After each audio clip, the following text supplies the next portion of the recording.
game with the White Sox that was scheduled to have first pitch at 7:05 has been postponed. Right now, we are joined by Doug Padilla of ESPN.com. Doug, what can you tell us about the situation?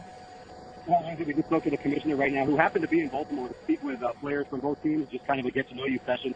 But it ended up that it was probably important that he was here. He made the call to go ahead and postpone tonight's game. He talked with Baltimore police. He talked with local officials, and they just decided that it was the best course of action for the safety of the fans and the safety of the players just to go ahead and halt tonight's game. There's been a protest mob that has moved from the north to west, maybe from about 4 miles away to about 10 blocks away. It seems like if that's where they're kind of stopped at the moment. There's a ton of police activity. You can hear sirens in the background here. But right now, I'm sitting in an empty Camden Yards. There will be no game tonight. Doug, those pictures that we're seeing right now that our viewers are looking at are very unsettling. What can you tell us about that scene? I know you're inside, but from what maybe you can hear outside or what you've been told? Well, I've come to Baltimore for years, and I always make a walk to the ballpark. And you can tell today a lot of police presence, much more than normal. As you walked in, there was a little bit of tension in the air. The players before the game, I was in the White Sox clubhouse, and they were really trained to the TV, watching it for every bit of news that they can get. They were kind of, hanging in the balance there, watching all that stuff. But they went ahead to batting practice was normal. Everything seemed normal, but at a certain point, they decided to go ahead and close the gate.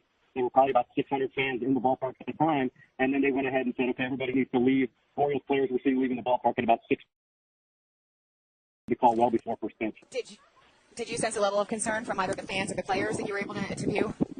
Well, I spoke to a police officer at the gate, one of the gates that closed, and he didn't really seem anxious. He basically said, hey, look, I'm just doing what I'm told, and right now, we're on the radio and we're speaking with the police department, his colleagues, to tell them when they were going to do, either open it or close it permanently. So there didn't seem to be any extra tension, and the White Sox players went ahead and they were stretching and taking batting practice, like I said. Nobody seemed too on edge, but everybody was monitoring it, and the whole time that all this was taking place, you can see the helicopters floating nearby. You can hear the sirens from police cars, and I think it was probably in the best interest to go ahead and stop this game. They're going to go ahead and decide on games for tomorrow and Wednesday at a later moment, but right now they just wanted to make sure this was done.